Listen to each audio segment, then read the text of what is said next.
The mansion was very big, but very quiet. Wow, you're Too incredible quiet. with him. Every He's settling morning, down the now. millionaire stood outside his son's bedroom, scared to open the door. He was a powerful man. People feared him, but this room made him weak. Inside the room, the boy lay on the bed. He was only 12 years old. Once healthy, once strong. Now, he looked smaller every day. The father noticed it slowly at first. Loose clothes, sharp bones, a face that no longer smiled. Doctors came. One doctor, then two, then many. They checked blood. They checked heart. They checked everything. But every doctor said the same words. We don't know what is wrong. The boy kept losing weight. Every single day. Food was expensive. The best food money could buy. But the boy barely touched it. When he ate, he felt tired. When he slept, he had bad dreams. When he woke up, he felt weaker. The father shouted at doctors. He threw files on the floor. He offered more money. But money cannot fix this. One doctor spoke quietly. Sir, if this continues, your son may not survive. The room went silent. The father felt something break inside him. That night, the boy sat alone in his room. Lights were off. Curtains closed. He hugged his knees. His stomach hurt. His chest felt heavy. He whispered to himself, "Why am I like this?" No one answered. Outside the room, servants walked quietly. No one spoke loudly anymore. Everyone was afraid. Everyone except one person. The black maid. She had worked in the house for many years. She was quiet. Invisible. No one asked her opinion. No one noticed her pain. But she noticed everything. She saw how the boy pushed food away. She saw how he stared at the wall. She saw his hands shaking. One morning, while cleaning, she saw something strange. The boy tried to stand, but his legs failed him. He fell. The sound was soft, but the pain was deep. The maid rushed inside. She held him up gently. The boy looked at her. His eyes were tired, old for such a young child. He tried to smile, but failed. The maid said nothing. She only nodded and left. But her heart was not calm. Later that day, doctors came again. More tests.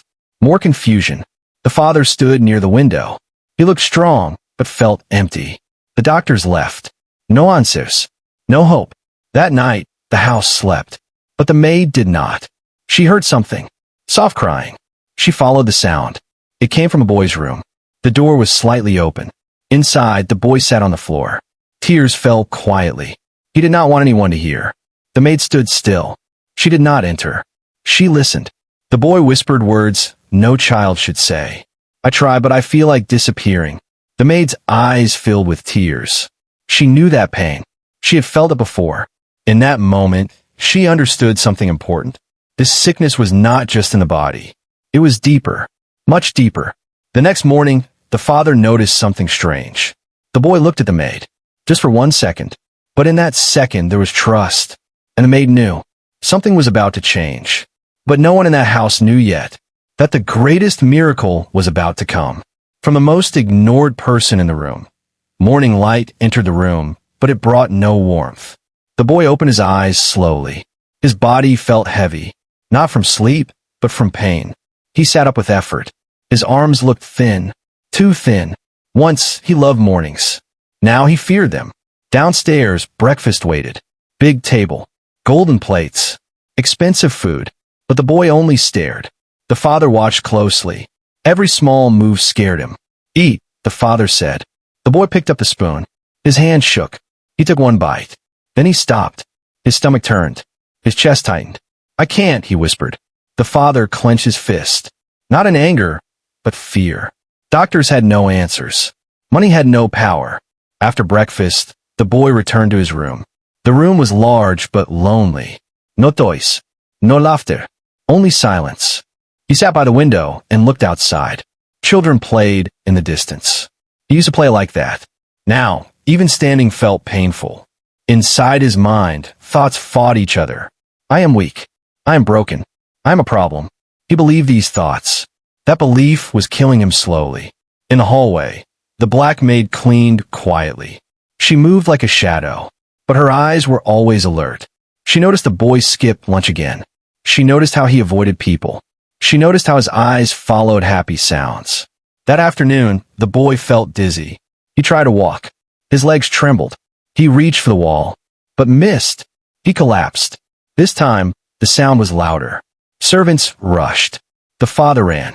The boy lay on the floor, his face pale, his lips dry. Doctors were called again. Tests were done again. Same result. Nothing.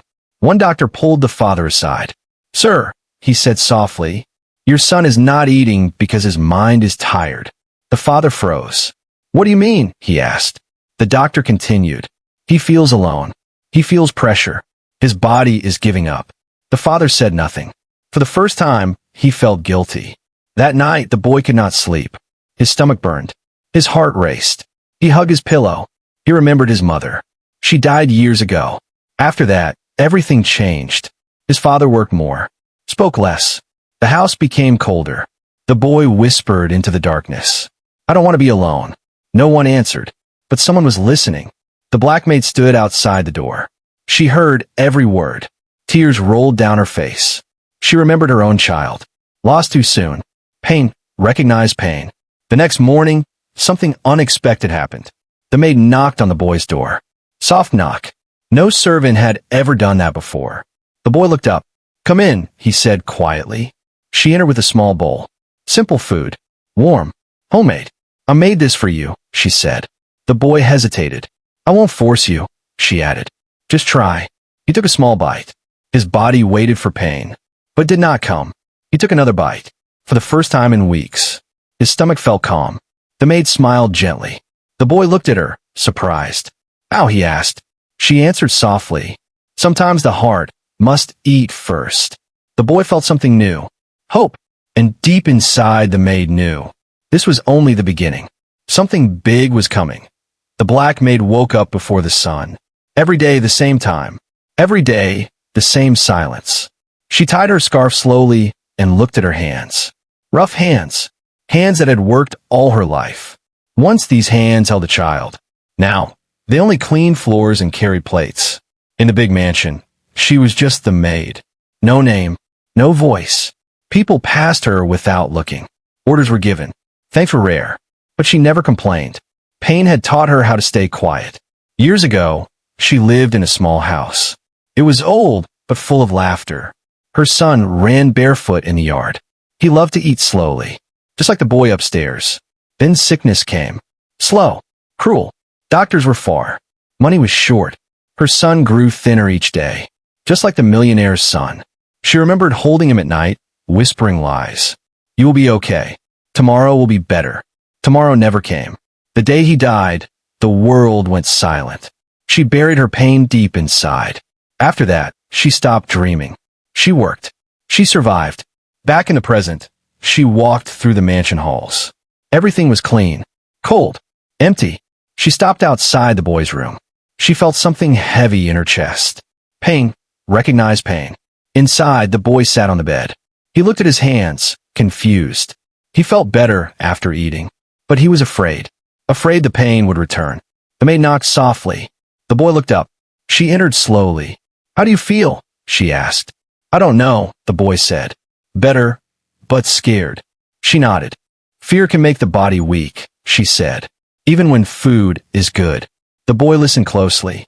No doctor spoke like this. She sat on the floor, not on the bed. She stayed at his level.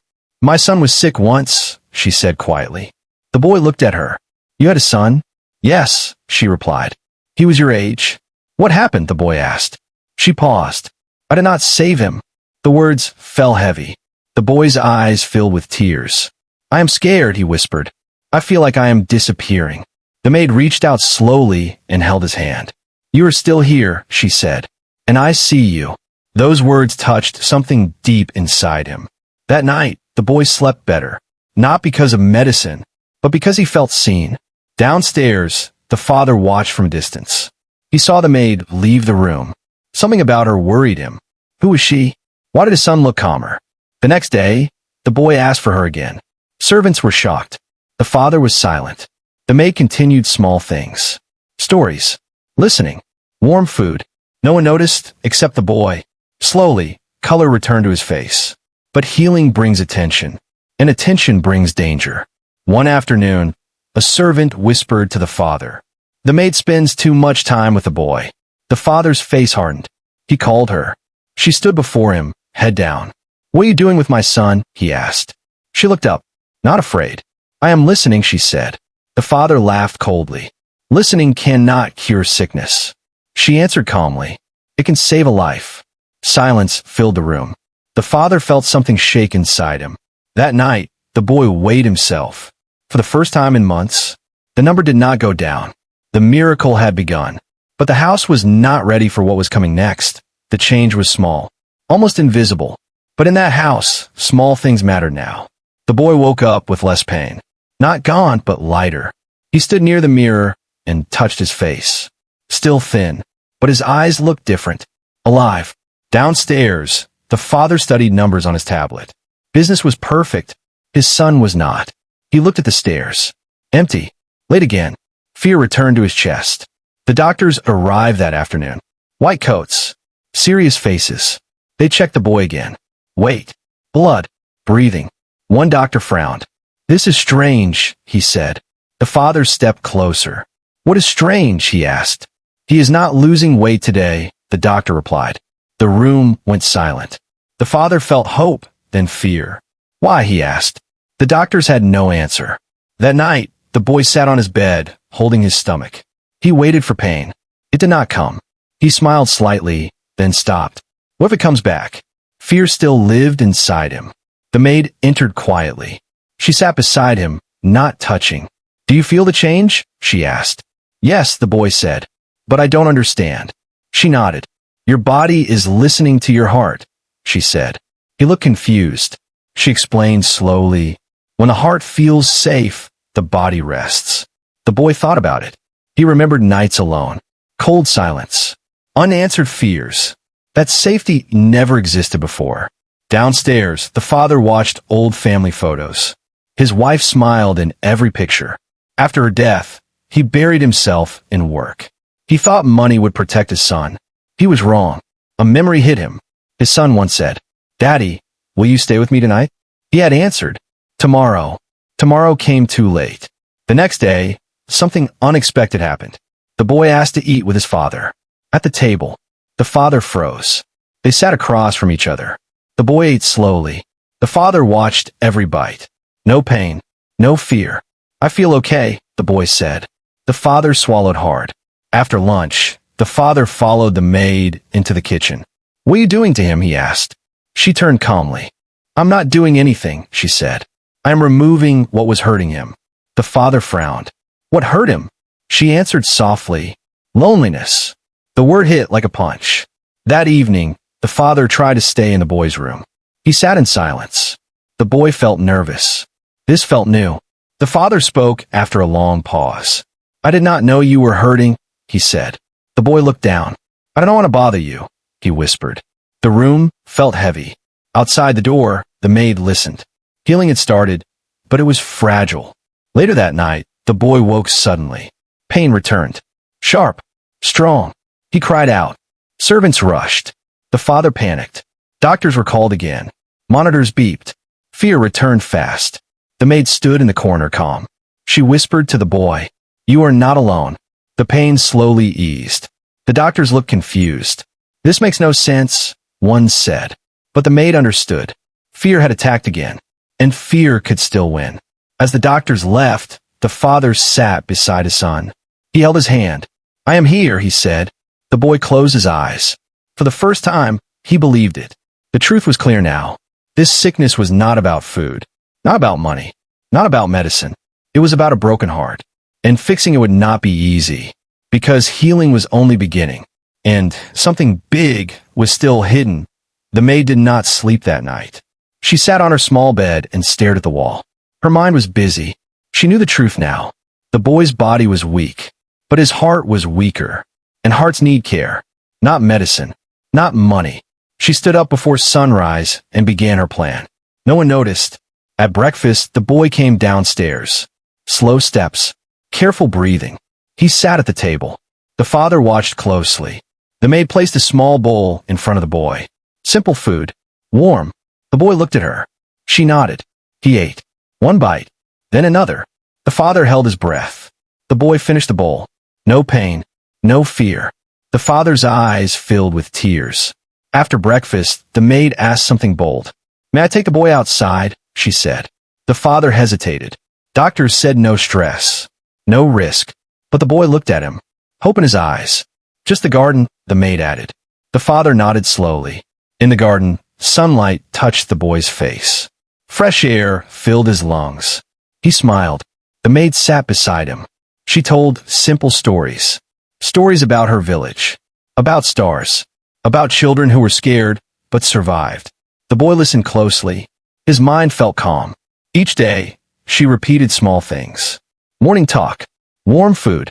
Short walks. Quiet listening. No pressure. No fear. Slowly, the boy's shoulders relaxed. But healing does not go unnoticed.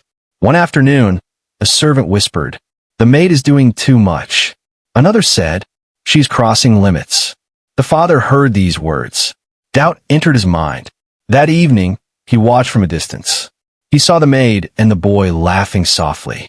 Something twisted inside him. Jealousy, guilt, fear. Later, he called the maid. She stood still. "You are not a doctor," he said. "You are not family." She met his eyes. "I am human," she said. The room went silent. "I lost a child," she continued. "I see the same pain in your son." The father looked away. Pain, recognized pain again. That night, the boy gained strength. Not much, but enough. The scale showed it. 1 pound. The father stared at the number. Doctors had failed, but love was working. Still, danger remained. The next morning, the boy woke with fear again. Not pain. Fear.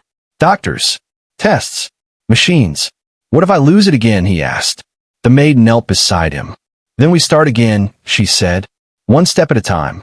Her plan was simple. Make the boy feel safe. Every single day. But safety needs protection. The father realized something important. Money did not make his son safe. People did. That evening, he canceled meetings. Closed his laptop. Sat with his son. The boy noticed. "You're staying?" he asked. "Yes," the father replied. "I am staying." The maid watched from the door. Her plan was working. But not everyone was happy. The house manager watched her closely. Rules mattered more than hearts. Trouble was coming. The maid felt it. That night, she packed her small bag. Just in case. Before sleeping, she whispered, "Please let him live." The boy slept peacefully, unaware that the biggest test was still ahead. And the miracle was not finished yet. The change could no longer be hidden. The boy was stronger. Not fully healed, but alive. He walked without falling. He smiled without fear. Doctors noticed. The father noticed. And so did the house. Whispers filled the halls. "This makes no sense." No medicine changed. It must be the maid. The father called for another medical meeting. Specialists arrived. Machines beeped. Charts were checked again and again. One doctor spoke at last. "There is improvement," he said. "But we did nothing." The father felt confused, angry, afraid. If doctors did not save his son, who did? That evening, he made a decision. He called the maid to the living room. All senior staff were there. The boy sat nearby, watching. "What are you doing to my son?" the father asked loudly. The maid stood still. "I'm caring for him," she replied. "That is not your job," the father said. The room went quiet. The boy looked down. Fear returned to his chest. The maid took a slow breath. "Sir," she said calmly, "I did nothing that love cannot do."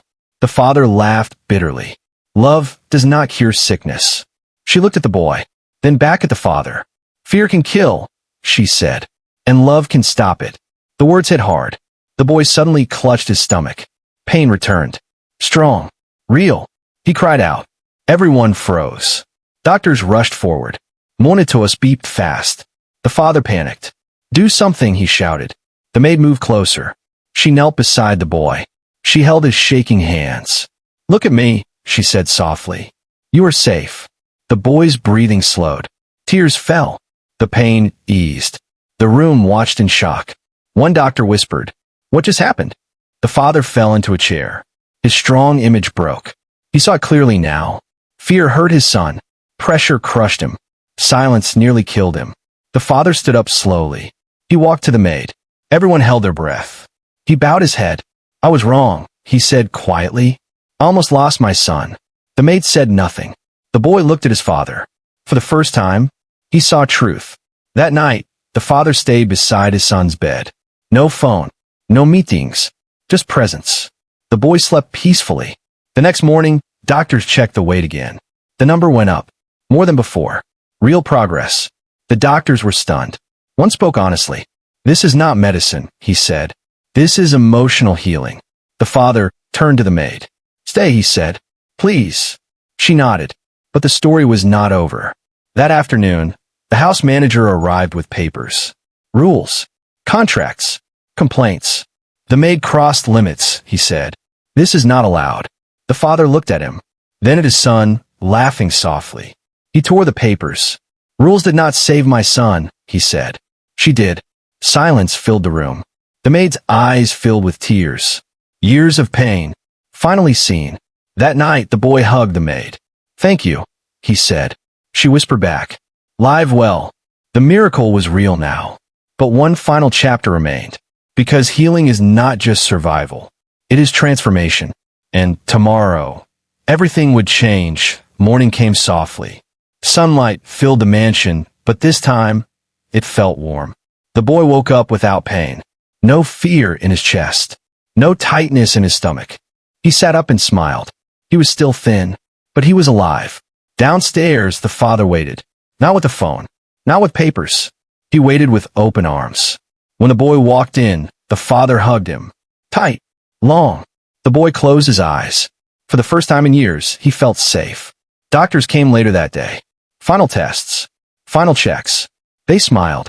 "He is stable," one doctor said. "He will recover." The father thanked them, but he knew the truth.